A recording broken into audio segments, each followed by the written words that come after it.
자, 오늘 이제 세 번째 강의, 이 이스라엘의 지리 지형적 특성에 대해서 이제 알아보기로 했죠. 그동안 이제 지형적 특성과 역사를 살펴봤다면, 이제 그 메소포타미아에서 지나가는 이스라엘, 이집트 문명 그 사이에 있는 요 사이. 그러니까 메소포타미아, 여기가 이제 이집트 문명이라고 그랬잖아요. 그래서 요 땅이 여기가 이제 여기는 사막이고 여기가 바다였다. 그래서 여기만이 길목이라고 그랬잖아요. 쉽게 말하면 여기는 이제 상업적 통상로가 되는 거죠. 문명과 문명이 교차하면서 중요한 것이 이제 이 통상 교류잖아요. 통상로. 경제적인 목적으로 왕래하는 이 길목, 그 다음에 이제 군사적인 목적이 있죠. 군사, 정복 전쟁. 이쪽 제국이 이제 바벨론, 아수르, 바벨론, 헬라, 로마로 해가지고 이어지는 이 페르시아로 이어지는 이 전쟁 이야기, 이집트 제국과 그 다음에 이제 정치적인 목적이 있는 거죠. 군사, 정치, 통상의 경제적인 목적으로 여기 있는데, 하나님이 이 땅을 주셨다. 근데 이 땅을 왜 주셨는지, 이 땅의 특성을 알아야 되잖아요. 그래서 이 땅의 특성을 살펴보면, 이게 이제 여기가 이렇게 이쪽에서 이렇게 지나가는 아프리카 지구대에 큰 이 지구판이 이제 만나는 곳이에요. 그래서 거기가 지진도 잘 일어나고, 그래서 거기가 푹 꺼져가지고, 아카바만이라고 그래가지고 여기가 푹 꺼져서 지구상에서 가장 낮은 동네가 된 거예요. 가장 낮아요. 그래서 여기가 갈릴리 바다는 위에 북쪽이 갈릴리 바다는 마이너스 200m, 여기 사해 바다는 마이너스 400m니까 지구상에 가장 낮은 동네죠. 근데 요 지구대의 특성이 또 이 성경에 보면은 신명기 11장과 이제 신명기 8장에 그 땅의 특성을 설명을 해놨거든요. 근데 요 땅의 이 특성이 물이 고이지 않는 특성이 있어요. 무슨 말이냐면, 지도를 살펴보면은,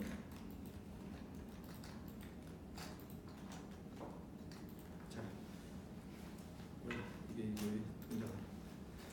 여기 보면 저쪽에는 헐몬산이 있고 골란고원이 있고 길르앗, 암몬, 모압, 그 다음에 사해바다, 유다 산지, 여기 이제 블레셋 평야, 샤론 평야 지대가 있잖아요. 요 염에 사해바다 있는 여기가 계곡이란 말이죠. 그러면서 이 계곡지대는 이제 주로 이제 사함지대, 사함. 쉽게 말하면 이 나라, 이스라엘이라고 하는 이 나라가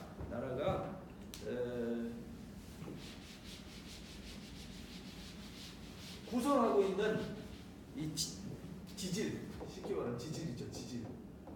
이 지질의 특성이 있어요. 사암지대가 있고, 사암이라는 말은 일종의 모래지, 모래. 이제 사암지대는 물을 흡수하지 않아요. 흡수하지 않으니까 사암지대는 특징이 물이 흐르는 강이 있어요.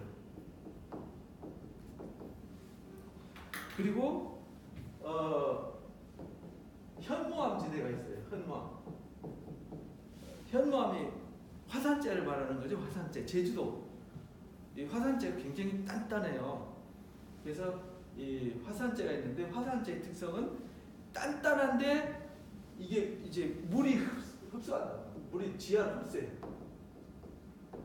물이 흐르는 게 아니라 흡수를 하는 거죠. 그 다음에 석회암으로 형성된 지역이 있어요.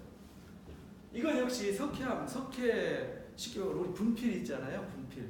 그게 석회암이잖아요. 석회는 석회암의 특징은 물이 닿으면 이 퍼석퍼석해지고, 물이 없이 대기 중에 노출되면 아주 단단한 돌이 되죠. 이 석회암 지대는 그래서 물을 흡수해요. 역시. 근데 이 사암지대는 주로 이제 그 요단 계곡지대 쪽, 요단 계곡과 동쪽, 요르단 동쪽 쪽에 여기는 이제 사암지대입니다. 근데 이 현무암지대는 어디냐면 저기 헐몬산 골란고원 지대 있죠? 갈릴리 북부 쪽. 여기는 바산 지역 골란고원 지대 지역 가면은 이 제주도 혹시 제주도 아니야? 이런 느낌이 들어요. 왜냐하면 바위가 시큼시큼하니 화산 구멍 숭숭 뚫린 그 바위들 모양 있잖아요. 제주도에 있는 바위 모습이 그대로 있어요. 그래서 저쪽에 북쪽에 이쪽이죠. 이쪽에 골란고원지대 헐몬산 있는 이쪽 지대는 그래서 지금 빨갛게 표시되어 있죠. 빨갛게 표시되어 있는 그 지역은 골란 바산 지역, 갈릴리 북부 지역. 여기는 현무암지대. 그런데 성경에서 주로 이야기하는 족장들이 살던 지역 있죠. 여기 유다 산지, 에브라임 산지, 사마리아 산지. 여기 사마리아를 에브라임이라고 그러죠. 에브라임 산지, 유다 산지 있는 여기 초록색으로 되어 있는 데 있죠. 여기는 주로 뭘로 되어 있냐면 석회암으로 되어 있어요. 그러니까 이 유다 산지나 사마리아 산지 또는 에브라임 산지 여기는 석회암으로 되어 있어요. 석회암으로 되어 있다는 얘기는 이게 대기 중에 노출이 되어 있으면 이게 단단하다 보니까 이 나무들이나 식물이 뿌리를 내리고 살 수 있는 환경이 안 되죠. 그래서 민둥산이 많은 거예요. 민둥산 특징이. 그래서 여기 헤브론서부터 쭉 저쪽 북쪽으로 올라가는 사마리아 산지까지 가다 보면 산은 산인데 나무들이 많지 않아요. 산지 위에는. 근데 서쪽으로 내려가다 보면 그 나무들이 조금씩 있고 이쪽에 이제 갈멜산자락 문하세 산지라고 하는 저 갈멜산자락 쪽에 가면은 나무들이 많습니다. 왜냐하면 이 지질 특성이 달라서 그런 거예요. 그리고 여기 평야지대에는 로에스 황토라 그래가지고 현무암이 이제 녹아가지고 흘러내리면은 여기 이제 황토가 생겨요. 그래서 여기는 아주 비옥한 지역인데 물이 없는 거죠. 그 특성이 있어요. 그래서 이런 지형적 특성이 있다. 지질적 특성 이거 이제 이해를 해야 돼요.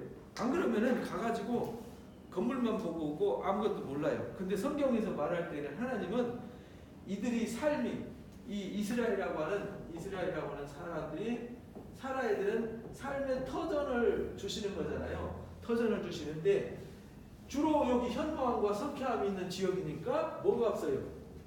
물이 없잖아요.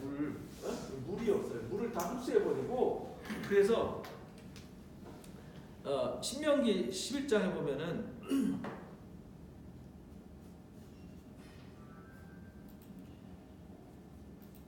거기에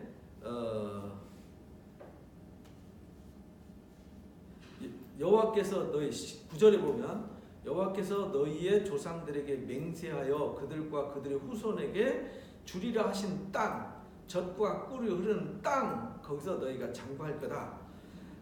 내가 들어가서 차지하려는 땅 여기죠. 이스라엘 나라 방금 지도 보여드렸던 이스라엘 나라의 땅 가나안 땅 내가 나온 애굽 땅과 같지 않다. 그 땅은 애굽 땅은 어떤 땅이냐면 아프리카에서 뭐 거의 6,300에서 500km 되는 거대한 강이잖아요, 그렇죠? 그 강이 이제 아프리카 남쪽에서부터 흘러서 지중해로 흘러가는 거대한 강인데 그 아프리카에 그 홍수가 나면 그 아프리카의 이 퇴적층 쉽게 말하면 거기에 기름진 그 나무라든지 이 짐승이 죽고 막 비가 와서 비옥한 토양에서 쓸고 내려온 기름진 것들이 지중해에 들어갈 때 홍수가 왁 한 다음에 거기에 멈추고 나면은 거기가 아주 비옥한 옥토가 되는 거예요. 거기가 고센 땅이라는 거죠. 그래서 그들이 그 고센 땅에서 비가 와서 처음에 홍수가 났을 때는 저주받은 줄 알았어요. 그래서 신이 저주했다, 진노했다 이렇게 생각했는데 살다 보니까 일정한 시기에 정기적으로 그런 일이 생기잖아요. 그래서 하루하루 돌멩이 넣으면서 숫자를 세본 거죠. 그래서 보니까 그 시기가 나온 거예요. 그래서 만들어진 게 태양력이에요. 태양력. 그래서 이집트에서 태양력이 만들어졌고 유프라테스 강과 티그리스 강, 메소포타미아 문명에서 만들어진 것이 태음역이란 말이에요. 그래서 태양역은 이집트에서 만들어졌고 이집트에서 만들어진 거를 로마에서 가지고 가서 그것을 율리우스가 새로 수정을 하죠. 왜냐하면 그거 갖고 와서 하다 보니까 지금처럼 정밀하지가 않잖아요. 그래서 그걸 율리우스력이라고 해가지고 만들었어요. 그러다가 이제 15세기에 교황 그레고리우스가 이거를 다시 수정을 하죠. 그래서 지금 우리가 쓰는 게 그레고리우스력이죠. 그래서 윤달이 생기고 또 음력 윤달이 태음력으로 유대인들은 음력이 생겼고 우리가 365일인데 정확하게 365일이 아니라 365.25일이거든요. 그래서 0.25를 더하다 보니까 2월 달에 28일이 있을 때가 있고 29일이 있을 때가 있는 이유가 그래서 있는 거예요. 이제 그런 달력도 그런 유래가 이집트에서 출발한 거예요. 그 홍수 때문에 생긴 거예요. 홍수 때문에. 그래서 그들이 그 달력을 하다 보니까 홍수가 난 뒤에는 꼭 어마어마한 옥토가 생겨서 씨를 뿌리면은 대풍이 일어나요. 그래서 이게 신이 갖다는 저주가 아니라 축복이구나. 그래서 홍수가 나면 잔치를 하고 축제를 했어요. 신의 축제. 근데 홍수가 나지 않아요.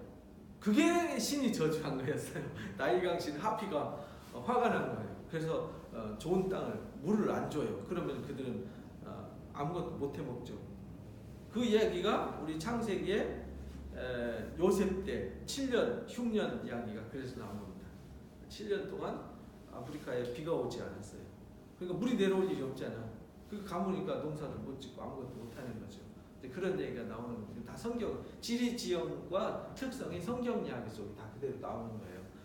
그래서 그 땅은 물이 풍부해. 물이 풍부해서 발로 물댄다 이 말이죠. 여기 거기에서는 너희가 파종한 후에 발로 물대기를 채소밭에 대금과 같이 한다. 발로 물이 여기 늘 있으니까 굳이 뜰 것도 없이 발로 이렇게 해가지고 물댄다. 발로 물댄다는 말은 쉽게 사람의 손으로 쉽게 물을 끌어당겨서 물을 쓸 수 있는 땅이에요. 근데 그 땅과 같지 않다는 거예요.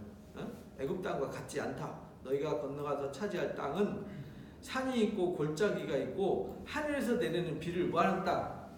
흡수하는 땅이에요. 흡수하는 땅. 그래서 이게 물이 흡수하는 땅. 그래서 가면은 강이 없어요. 그래서 물을 흡수하니까 비 올 때만 강이 있고 비가 안 오면 금방 물 흘러내려면 강이 없어져요. 그걸 와디라고 그래요. 와디. 마른 시내라고 그래요. 마른 시내. 건천. 그래서 하늘에서 내리는 비를 흡수하는 땅이요 하나님께서 돌봐주시는 땅이에요. 연초부터 연말까지. 그러니까 1년 내내 이렇게 하나님이 내려다보고 계시는 땅이라는 거죠. 그래서 하나님 여호와의 눈이 항상 그 위에 있는 땅. 그래서 하나님이 이 이스라엘이라고 하는 이 땅을 준 것이 하나님의 말씀이라는 거예요. 그 땅을 줬는데 하나님이 늘 이렇게 내려다보고 있어요.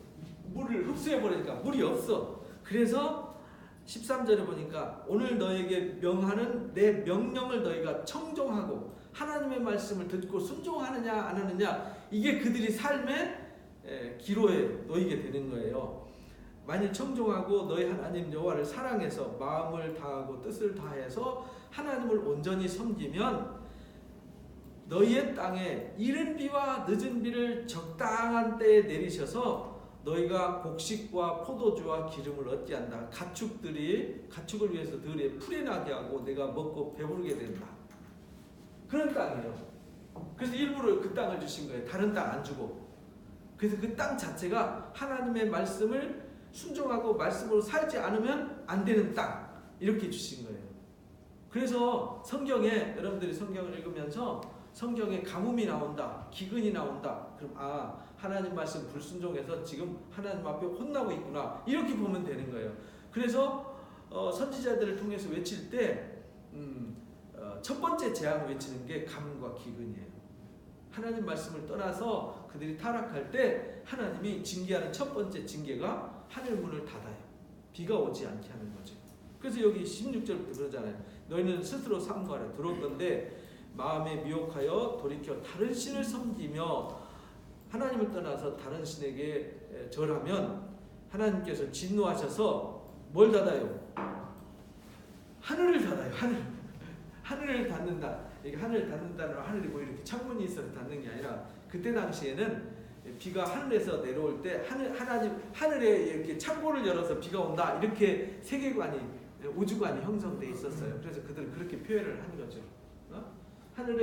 하늘을 닫아서 비가 내리지 않게 해요. 그리고 땅이 소산을 내지 않아요. 비가 안 오면요 비와 이슬이 없으면은 안 되는 거죠. 너희가 여호와께서 주신 땅 아름다운 땅에서 속히 망한다. 여기는요 하나님 말씀 안 들으면 망하는 거예요. 그래서 예레미야서 14장 15장에 이제 막 하나님이 가뭄과 기근으로 칼로 뭐 찢는 개와 공중의 새들로 막 징계를 하신다 그러잖아요. 이러므로 너희는 나의 이 말을 너희 마음에 새겨라. 이 말씀 잊지 말라는 거죠. 그래서 또 이제 신명기 8장에도 똑같이 가르쳐 줬어요. 너는 이 40년을 잊지 마라. 광야 40년 생활 발붙은 사람 없고 의복 헤어진 사람 없었거든요. 아들을 징계한 같이 하나님이 너희들이 뭔 일 있으면 징계하는 줄 알아라 하면서 네 하나님 여호와의 명령을 지켜 그 길을 따라가며 그를 경외해라 하면서 7절에 보면 네 하나님 여호와께서 너를 아름다운 땅에 이르게 하셨는데 그곳은 골짜기든지 산이든지 시내와 분천과 샘이 흐르는 땅이다 이렇게 말해요. 시내와 분천과 샘 이랬잖아요. 시내인데 저 시내는 물이 흐르지 않는 샘이 시내예요. 그죠? 분천은 뭐냐면 물을 흡수해요. 물을 흡수하면 이게 10년, 20년, 50년, 100년 동안 흡수했던 땅이 마지막에 바닥에 딱 부딪힌 다음에 다시 솟구쳐 올라오는 게 이게 분천이란 말이에요. 그래서 이스라엘 땅에 가면 분천을 볼 수 있어요. 우리가 네겝 지역에 가면은 에인 아부닷이라고 하는 트레킹을 할 거예요. 아부닷에 그 샘이 있는 계곡. 에인이라는 말은 샘이라는 뜻이에요. 히브리 말로 에인 아부닷. 그러니까 아부닷의 샘 말이죠. 그 다음에 에인 게디, 게디의 샘 이렇게 되는 거죠. 그래서 엔게디 그 사울 왕과 다윗의 그 대화 얘기가 나오잖아요. 사울 왕이 똥 싸러 들어갔다가 이제 죽이려고 그랬는데 죽이지 말자, 죽이면 안 된다 이래가지고 이렇게 옷만 살짝 벼갖고 나오잖아요. 그러면서 이제 건너편에서 마주보면서 이렇게 대화하는데 거기 엔게디 계곡이에요. 근데 거기는 1년 365일 비가 오나 눈이 오나 뭐 강물 오나 아무 상관없이 물이 솟구쳐서 거기는 이 연못이 있고요. 거기는 폭포가 있어요. 그러니까 광야에 그런 분천이 있어요. 물이 솟구치는. 그리고 샘이 있어요. 샘. 그래서 성경 창세기 얘기 보면 전부 다 무슨 얘기냐면 우물 얘기잖아. 우물. 아브라함의 우물, 이삭의 우물, 야곱의 우물. 예. 그래서 샘이 흐르는 곳이에요. 그래서 거기에는요 뭘 생산하는 곳이냐면 밀, 보리의 소산지. 그 다음에 요게 이제 꿀이에요. 포도, 무화과, 석류, 감람나무와 꿀의 소산지라 이렇게 말해요. 내가 먹을 것에 모자람이 없는 땅이에요. 부족함이 없어요. 그 땅에 돌은 철이요 산에는 동을 캘 것이다. 배부르고 옥토를 주셨으므로 말미암아 하나님을 찬송하게 되는 땅이에요. 하나님이 1년 내내 11장 말씀대로 내려다보고 있어서 하나님의 말씀을 순종하고 하나님 말씀으로 살아가면 항상 복을 주시는 땅. 근데 만약에 하나님의 말씀을 떠나서 우상을 숭배하고 하나님을 배신하게 되면은 하나님이 등을 돌리는 거죠. 그래서 하나님 비를 안 주세요. 그래서 저주가 내려지는 거죠. 그래서 신명기 32장에 보면은 이게 모세의 노래잖아요. 이스라엘 백성이 하나님을 가나안 땅에 들어가서 풍요로워지면요 이들이 배부르면 하나님 떠나요. 신명기 8장에 그걸 가르쳐줬어요. 너희가 그 땅에 들어가서 배부르면 반드시 하나님을 떠날 거다. 이 하나님 아세요 우리를. 그러니까 우리도 지금 마찬가지죠. 우리가 풍요롭고 배부르기를 원하지만 사실은 풍요롭고 배부르면요 하나님을 떠나요. 그래서 잠언 30장에 보면은 그렇게 말씀하시죠. 르무엘이 가난하게도 마옵시고 부하게도 마옵시고 이렇게. 그래서 여기 하늘이여 귀를 기울이라 내가 말하리라 땅은 내 입의 말을 들을지어다 하면서 내 기호는 비처럼 내리고 내 말은 이슬처럼 맺히나니 연한 풀 위에 가는 비 같고 채소 위에 단비 같도다. 우리는요 이게 무슨 말인지 이해가 안 되잖아요. 물도 많고 삼천리 반도 금수강산 푸르르니까 이해가 안 되지만 이 사람들은 이슬과 비가 그 사람들은 생명과 똑같았어요. 그래서 예수님이 생명수에 대해서 얘기하는 거예요. 우리는 물 한 병 먹는 거, 물 한 잔 주는 거 별거 아니지만 그 사람들한테는 물 한 잔 주는 것은 굉장히 귀한 거거든요. 그래서 가치가 다른 거예요. 그래서 이 가나안 땅에 살아갈 때 부하게도 말고 가난하게도 하지 말게 해달라는 그 르무엘의 잠언의 말씀을 잘 기억을 해야 됩니다. 그래서 이 석회암과 현무암이 있는 이 땅 하나님이 골라서 아브라함한테 그래서 내가 지시할 땅으로 가라. 왜? 거기 가야만 하나님이 이른 비와 늦은 비를 주셔서 하나님을 바라보게 하고 하나님을 찾게 만드는 땅이에요. 고센 땅은 길바닥에 먹을 거 천지고 마실 물 천지인데 누가 그걸 찾겠어요. 그래서 민수기 11장에 보면 이렇게 말하잖아요. 그들이 이제 광야로 가서 하나님 원망하잖아요. 하나님 원망하니까 이제 진영 끝에 불을 보내가지고 혼내주잖아요. 그때 이제 거기 섞여 사는 사람들이 11장 4절에 보면 섞여 사는 다른 인종들이 탐욕을 품었더라. 이스라엘 자손도 울었더라. 누가 우리에게 고기를 주어 먹게 하랴 하면서 여기 5절 보세요. 우리가 애굽에 있을 때에는 값없이 생선과 오이와 참외와 부추와 파와 마늘을 먹은 것이 생각나거늘. 왜냐하면 이건 그냥 길바닥에 널려있던 거예요. 널려있던 거. 이거를 굳이 어디 가서 구하고 막 농사짓고 하지 않아도 그냥 들판에 늘 고센 땅이 이렇게 풍요로운 땅이었으니까요. 그런데 광야에 오니까 아무것도 없잖아. 아무것도. 마른 땅에 하늘 아주 뜨겁게 내리쬐는 태양 외에는요 아무것도 없어요. 그래서 이들이 원망하게 되는 거죠. 우리 기력이 다하여 이제 만나 외에는 보이는 것이 아무것도 없다 이렇게 원망하는 얘기가 그래서 나오는 겁니다. 그러니까 하나님이 이 땅을 왜 가라고 그랬을까? 왜 이 땅을 줬을까를 우리가 알아야 우리가 이스라엘 땅을 가는 이유가 있는 거예요. 단순히 무슨 건물 몇 개 부서진 거 신비한 이산 어떤 건물 보러 가는 것이 아니라 그 땅의 특성을 살펴보고 가는 거예요. 성경대로 진짜 그런가? 가서 보고 그렇구나. 광야에선 여기는 사람이 살 수 없구나. 하나님의 은혜가 없이는 살 수 없는 땅이구나. 하나님이 물을 주고 비를 주고 은혜를 베풀지 않으면 살 수 없는 것이구나. 그래서 땅 자체가 하나님의 은혜로 이끌어가고 은혜로 주시는 땅이었구나. 이걸 우리가 알 때 성경을 읽으면서 하나님께서 이렇게 일하시는구나. 이런 방법으로 일하시는구나. 이걸 이제 우리가 알 수 있다라는 겁니다. 그래서 이 석회암이 있는 곳에는 그래서 민둥산이라서 나무가 자라지 않으니까 거기서 주로 직업이 뭐였어요? 나무가 자라지 않고 풀이 많지 않으니까 할 수 있는 게 뭐냐면 목축업이었다 이 말이에요. 그래서 이 아브라함이 애굽에 갔을 때도 그렇고 야곱이 애굽에 갔을 때도 너희 조상들은 우리 조상들은 대대로 목축업을 했다라는 목축업 직업을 소개하잖아요. 하나님께서 헤브론 땅을 주시고 예루살렘 땅을 주시고 세겜 땅을 또는 베델 땅으로 이끌으셔서 그들이 삶의 터전을 그가 주신 이유는요 목축업. 근데 목축업을 농사짓지 않고 목축업을 하게 한 것도요 하나님의 섭리였어요. 우리를 목회한다 그러잖아요. 지금 우리 목회자잖아요. 목회자 목양하는 거잖아요. 양들을 먹이고 예수님이 요한복음 21장에 부활하셔서 베드로한테 네가 나 사랑하느냐? 그러니까 예, 제가 주님 사랑합니다. 그러니까 내 양을 먹이라.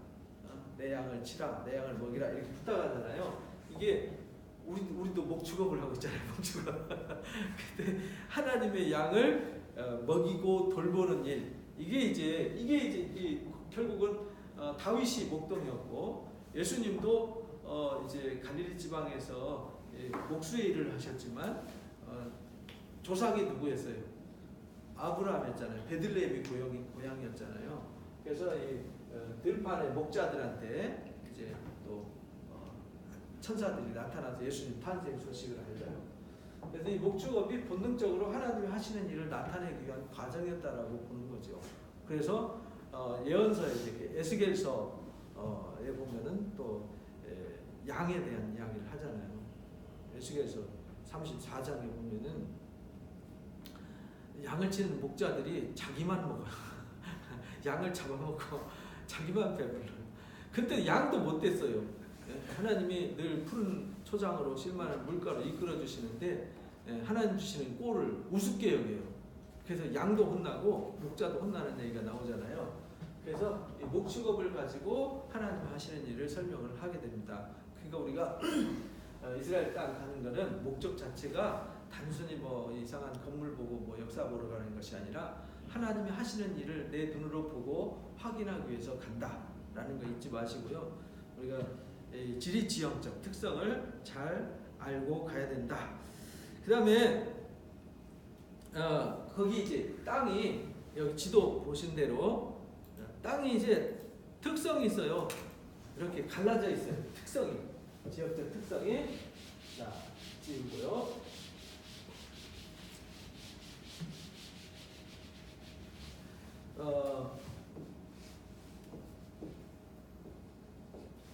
이렇게 생겼다 그랬잖아요.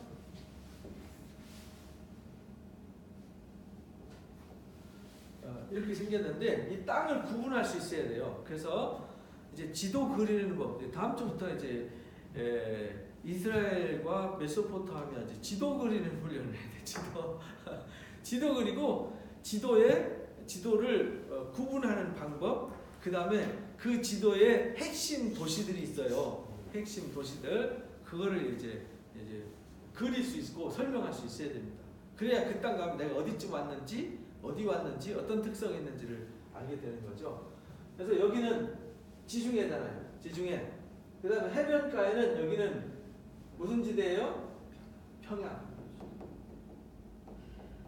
여기는 산지.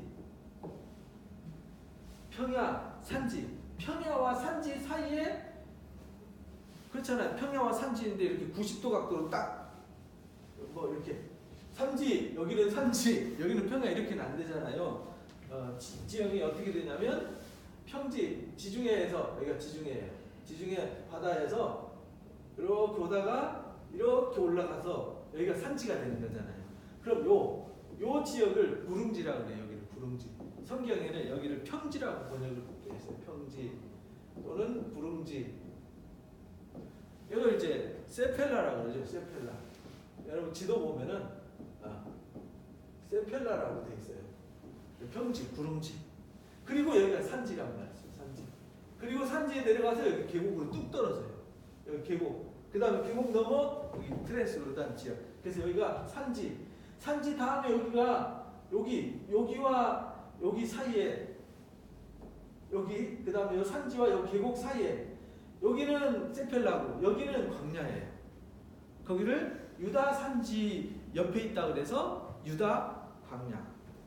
예수님과 세례 요한이 광야에 가서 기도하셨잖아요. 근데 요 광야 나중에 이제 광야에 대한 설명을 다시 할 거니까 참고로 살짝만 건드리고 넘어갈게요. 왜냐하면 나중에 또 듣고 또 들어야 이제 이해가 되니까 여기 산지에서 사니까 도시에서 가까운 광야 금방 갔다가 올 수 있어요. 요 광야 길이가 뭐 15km에서 20km 정도밖에 안 되니까 여리고까지 직선 거리가 한 25km밖에 안 되거든요. 예루살렘에서. 그러니까 언제든지 보따리 싸들고 들어갔다가 언제든지 나올 수 있어요. 근데 요 밑에 지역을 여기 네게브라고 해요. 여기 네게브. 남방. 네게브라는 말은 남방이라는 뜻이에요. 남방. 황무지. 네? 황무지. 여기는 아무것도 사람이 살 수 없는 땅. 그 네게브와 평야, 산지, 광야 요 중간 요 지역을 여기 도시를 부엘셰바 이렇게 말해요. 그래서 이스라엘 땅 경계를 말할 때는 여기 단지파들이 정착했을 때에 여기 단에서부터 부엘셰바까지 이렇게 땅 경계를 설명해요. 사사기 사무엘서에 보면은 부엘사부터 단까지, 단에서부터 부엘사바까지 이렇게 땅 경계를 설명하거든요. 그리고 여기는 마이너스 200m에서 마이너스 400m가 되는 깊은 계곡이에요. 근데 계곡인데요, 이 계곡 폭이 굉장히 넓어요. 여기 넓은 데는 막 27km까지 돼요. 그런 계곡 봤어요? 평지 막 27km 이렇게 평야인데 계곡이에요. 하늘에서 내려다보면 이렇게 쑥 들어갔어요. 여기 자체는 굉장히 넓어요. 근데 위에서 지구대 하늘에서 내려다보니까 푹 꺼졌단 말이죠. 지구상의 낮은 지역.